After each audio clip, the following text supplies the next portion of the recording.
Hi, I'm Val Barber, and I am the owner, creator, operator of Aina Ranch here in Kapoho, Hawaii. And I've had the opportunity to experience a lava flow in my backyard, which required our evacuation in 2018. So May 3rd, 2018, we had a very significant earthquake, which started the whole process. And our Kilauea volcano up the hill began erupting, and this whole area was eventually surrounded by lava. We needed to get the animals out. I had about 80 animals at the time, horses and goats and ducks and fish and chickens and dogs and various things, and parrots. And I am so blessed that we had a tremendous outpouring of community that helped other ranchers and other farmers here evacuate. It was quite an extraordinary event where trucks and trailers of ranchers from surrounding towns came and volunteered their efforts to get us all out and safe. And then the story begins. We went to California with animals and had some adventures there while the fires were burning in California. They had some tremendous fires there. And then we were able to come back and start the ranch again. So what you're seeing now behind me is the lava flow from 2018, which surrounded this landmass, which is called a kapuka. That's a Hawaiian word that conveys that the lava has surrounded and isolated a landmass. On the island there are many kapukas, some of which are so surrounded that the organisms and the animals in the kapuka have no real way of getting out, and they do evolve and mutate to be specific in those regions. So what we want to do is to share not only the miracle of how we were saved from the lava, yep, and how the community responded, right, and our neighbors, many of whom lost everything in the lava, and how this has evolved into an opportunity to not only focus on sustainability and permaculture for our island, and also to be a model for whomever wishes to empower themselves and create a more sustainable world for themselves, where they have good food sovereignty, more choices in how they live their lives. This is definitely an off the mainstream approach, and we want to share it. We want to share not only the miracle of how we learned how to do these things, and if I can do it, I am a 60-something woman with some differing abilities and some differing challenges, and I know that if I can do it, anyone can do it. But we have to learn, we have to think differently. We have to learn how to look at our differing abilities as our strengths and opportunities for those things. So that's what I would love to do. How did y'all meet? I came to help Val during the evacuation for the lava. First off... So you heard about her where? Somebody told you? A mutual friend. Okay. A mutual friend said, the lava's coming. I was like, yes, I heard. And she's like, I have a friend, I haven't talked to in a while, but she's got a lot of animals. She's got over 13 goats and horses and this and that. I'm like, sure, let's do it. And I got here, and then everybody was in a hurry. Everybody wanted to get everybody out. So that's what the biggest thing is. Everybody wanted, and Val has a relationship with her animals. It was like, you can't just whip an animal into a trailer and lasso it and drag it in there, you know? And that's what Val's message was at the time. And Val was like, I can appreciate you guys all wanting to move fast. The lava's coming. I'm aware of it. We're all aware of it. And give me a minute. Let me talk to my animals, and we're going to load up in a little bit. And so at that point was when I started helping Val, and we started just slowly bringing each little goat together to the trailer, and then getting the animals out of here. But that was a pretty surreal moment to think that, all this property was potentially going to be taken away. How close was the lava then? At that moment, I wasn't aware of it. I know it was pretty close though. Did you see it over here? Or? At that time, It was popping in different places. Up the hill, Right. Fisher 8? 3 miles up the hill is where Fissure 8 is. And the different fissures were opening up over a period of time here. The time period was about 3 days. So every day or so, a different fissure would open up, and there'd be you're listening to the civil defense messages constantly. You're going out and rounding up your critters and figuring out what plants you need to take and how you're going to do this. And then you'd run back into the computer or the radio and listen to what the newest is. Initially, the lava flow, when it did go off, was flowing out the other side of this. It's kind of a ridge of land here as the promontory goes out to Cape Kumakahi. It's a little bit of a rise of land from previous eruptions. Right. I mean, all the island is a lava flow, but we look and we go, okay, it's still flowing out the other side toward Opihikau, and we're blessing our friends that live on the other side of this flow because they are getting trounced.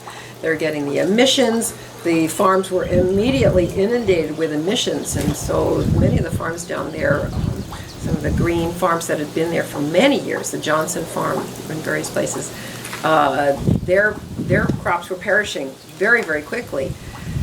And then Fissure 8 opened up, and the flow began to come into the PGV plant, which is the thermal electric generation plant. Right. That doesn't seem like it's very dramatic. However, those wells up there were stocked with a very volatile chemical, which they use to pump into the wells in their fracking process. Had they ignited, which was a very serious possibility, tremendous possibility, because the lava was entering that area, it came within feet of some of the wells. Right. And people, their radius, I believe, was within a 5-mile radius, you had less than 5 minutes to evacuate. You wouldn't know. It's colorless, smellless, scentless. Actually, every living thing within a 5-mile radius would die instantly, basically. And so people, we are within a 3-mile radius. And then within a 15-mile radius of those wells, had they ignited and gone off and had the chemical release, would be severely compromised. Let's put it that way. So whether that's permanent brain damage forever, but not dead, who knows. The impact was very great because the community itself, there were many people here who, and including people I knew very well, who were in denial. The lava will never come this way. And we were studying the what's called descent lines, the maps that show the topographical configuration of the land. And so really, really intent on, is it going to go over here? Is it going to take your house out? Is it going to take this out? Is it going to come over the highway? Once it hit the plant, then the next step was to cross the highway. And when the highway was crossed, there was only one small way out of this landmass, what is now Kapuka. And that was out a very rough, what's called the government road. It runs along the coast down here, very small, very circuitous. So the difficulty was if we didn't get the animals out before the road closure, and they were going to close the lower road as well, which is, again, it's a dirt road. It was a dirt road. They paved that dirt road, the government road, overnight. And within 12, 20 hours, The one that we drive on now? Yes. Really? It went from dirt, weaving between giant mangoes, 100-year-old mangoes.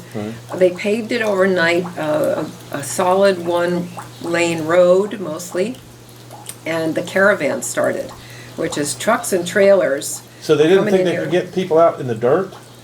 Well, is that they the just problem? couldn't accommodate as much traffic. To give you a little idea, this is information that came from my veterinarian who had worked in this area, lived in this area. His home was here in Waa Waa. And he said, I had a conversation with him, he said, Val, I can't believe this. They took 2,200 head of cattle out of this area between here and Poiki.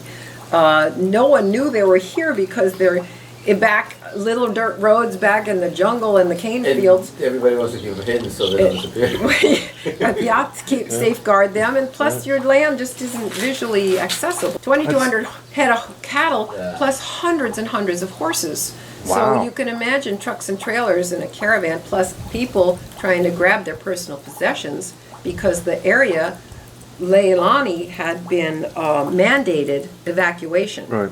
And this area was next up. They never formally evacuated us, but civil defense came in and said, you're leaving now. Right. If you didn't get out, you weren't going to get out. Right. And once it crossed the highway, it had the opportunity, and it did, cross the fields over here. It took out a number of my friends' farms and ranches, horse ranches.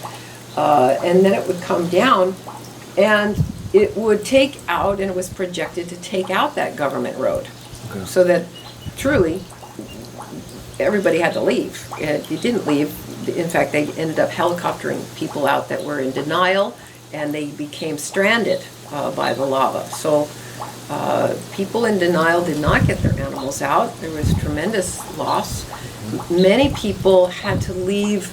It's unlike a fire where you have only minutes, if you're lucky, sometimes in these big wildfires like they were having in California at the time. Here, you had a sense it's coming. You had to deal with your anxiety about that. But people needed to leave. Sometimes their cats or dogs were out at large, or their chickens. And my first challenge, when Sabina, bless her heart, this is our mutual friend, she called and said, Val, what's your plan? I said, I don't have a plan. I didn't have a big network. I had a plan in 2014 when the previous lava flow was coming toward Pahoa, and the whole of Lower Puna was going to be impacted, cut off. Then that was a big problem. But when it went away, you thought, well, that was it for the next 10, 20, forever years. When it started up again, I had no plan. So that's when Sabina said, I have no plan. She says, don't worry. We got all these trucks and trailers putting Lassiter down in Hilo and all kinds of ranchers and helpers. We said, lined up, you just say the word, we'll come get you. What did they do with 600 horses? They went to different properties So, and to so somebody like you that's away from the volcano. Many of them went to took in horses. Our friend Jason had Jason. 13 acres up the road, which is where Val's property, all her animals went to. My horses and goats went there. Yeah, and the horses, and so the goats went over to another neighbor from there, and then it was multiple different, but everybody was just finding different homes for their animals. And what was really neat was a feed company from California, I want to say, I'm not sure where it was, they sent out containers full of alfalfa cubes. In Walnut Creek, California had... Walnut Creek, yes! Northern California, holding it down. The progression was such that there was so much community outpouring, but things that one wouldn't think about, which is the very first thing that we had to do is figure out, we got to get some crates. And everybody who had cats, dogs, chickens, small animals, all the crates were used. Everybody was borrowing crates from everybody. So it was like, hey, you can't move animal. You can't just throw a chicken in a truck and say, we'll get there. So we rounded up about 6 or 7 crates and then loaded up the animals. Even the fish were taken in buckets. And everything that was, we had no idea whether we were going to get run over by lava, but we had a pretty good idea that at the very least it would be isolated. And it was. The land was isolated. there was no way in or out when the lava crossed the highways. And the what is So it, had the you not National- left, you would have been helicoptered out. Yes. National Guard came and did cordon off the lower route, escape route at a certain point. They continued to let people in to get the last of their animals or their possessions, but then at a certain point, they closed that out too. It was totally closed. So the communities that you don't see that were down here, beach lots, vacation land, vacation farm lots, individual homes down toward Pohiki, those are all gone now. They're under lava. But all of those people needed to get their things out and their animals and themselves. So as it's coming, lava here is not like a big dramatic Mount St. Helens explosion. It trickles down the descent lines, and it's a crapshoot. Are you going to come here? Are you going to come there? Eventually, it took out what it was going to take out, and the things that people did not expect was, I think, July 20th or so, 21st, where the lava had come around, and people were sending in drones so we could see, is there anything left? Every day you'd go, do I have a house left? Do I have any land left? My neighbors had a friend with a drone. They knew that they were okay. Well, a levee builds up where the lava flows and cools. And then it flows on the top of that levee, and then it flows up, flows up. The levee broke down here. My neighbors had hiked in through, they came in from Pohiki. They took a boat in, and then they hiked across all these lava fields, Wow. a few miles. Still to hot come in. lava fields. These are old lava fields, the papaya fields. So Okay. they were coming from the south and coming up to see what's left and did they need to do anything. They were here in the neighborhood, and the levee, they had said, we got to get out of here. It does not feel right. And indeed, that night they left, and then at night the levee had broken and flooded back this way. So it flowed uphill. It stopped a few hundred yards from our Because property. it's an elevated river of lava that's being held by the levee. Yeah, and it broke, and the gravity flow up this side took out our neighbor's property. So right at that last minute, the lava stopped at the very end of July, but only days before it actually stopped, they lost their property. So different, very heartbreaking, dramatic events occurred, and then a lot of miracles came along with those. Many, many miracles. And I don't know of anybody who was completely inundated or tremendously adversely affected who doesn't today just, I've only been back just a little over a year.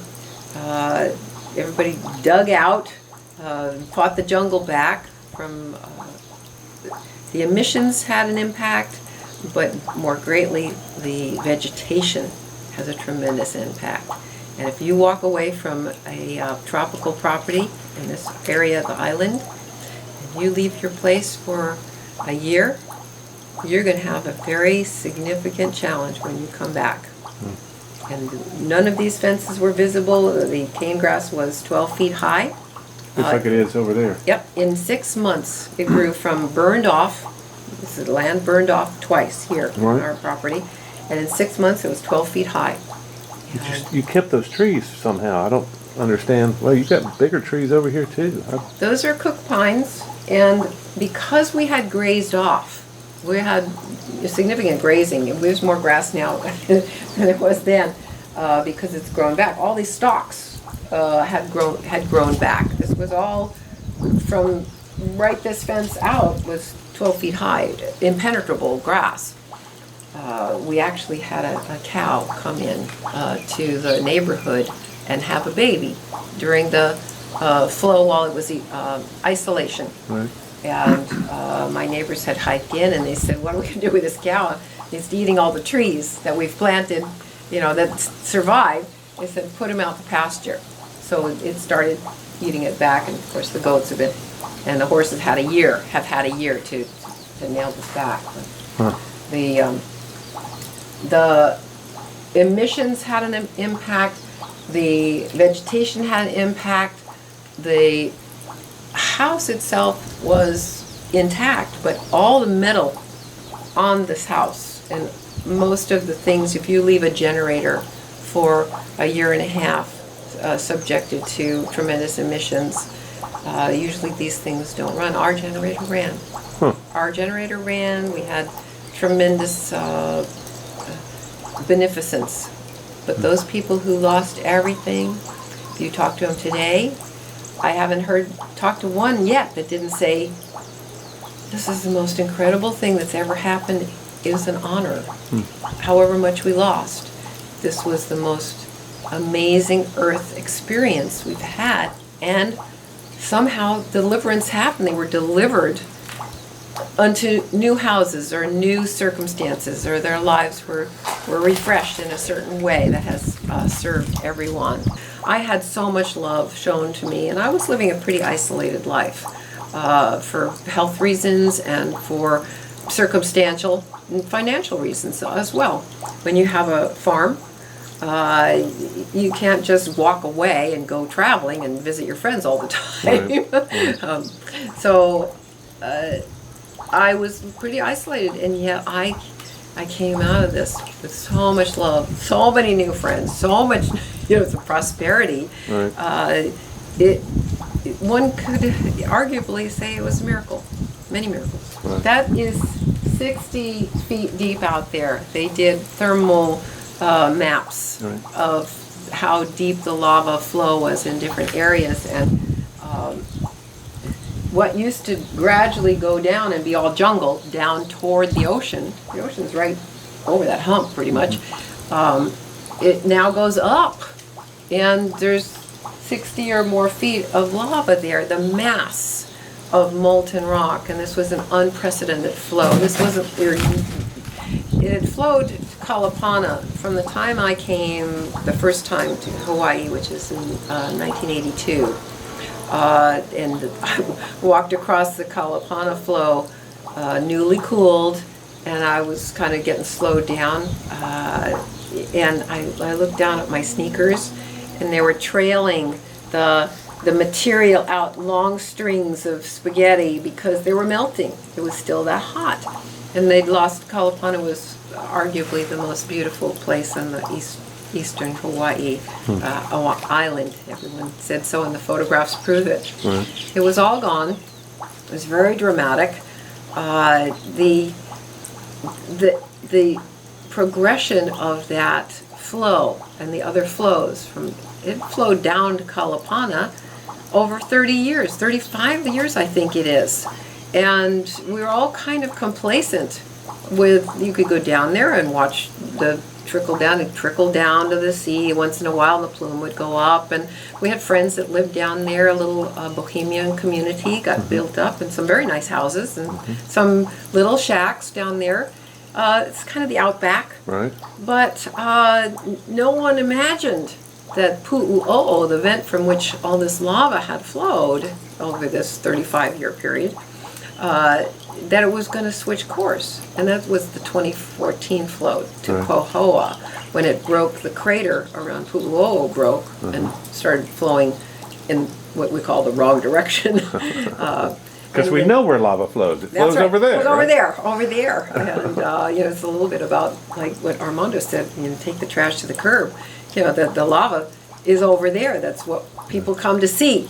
Like Mauna Loa. Not in my backyard. We know where Mauna Loa flows too. That's right. Pretty much anywhere it wants to go, right? Go. So we had a little NIMBY issue here because it was not in my backyard. Yeah.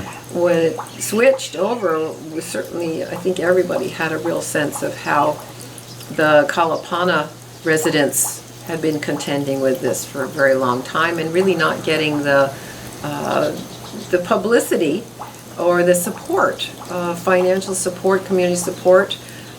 They just pioneered it. When Leilani went, which is a large subdivision that, this is a little bit more Hawaii politic or whatever. Many of these large subdivisions that the island has were created despite the lava zoning, which I was like, hey, they build houses here, they have subdivisions, it must be okay. Nobody ever said, you know, don't build here. These were tax revenue subdivisions, little tiny lots. What does that mean, tax revenue subdivision? No, Hawaii needed to make some money. Okay. So they made So they bypassed all Ocean the View, common sense. Hawaii, HPP, Leilani, a lot of subdivisions were put in to increase the tax revenue for the island. Right. Good, bad, or indifferent, you know, just information. You know, and some of these places really are questionable. For me, I wouldn't have it any other way. But when there were people in other parts of the island that said, well, what do they expect? You're living on a volcano. Of course you get run over by lava. You know, we shouldn't have too much compassion. You don't want to waste our compassion on people in Puna, because what do you expect? Is lava zone 1? It's like, hello. All of Puna. All of Puna is a lava zone, really, if you think all about of it. Hawaii is a lava zone. Right. And at some point, Mauna Loa, as you say, and Honanau can also go off. These will impact people, and it just raises your consciousness about how we are here on the planet by the grace of Gaia.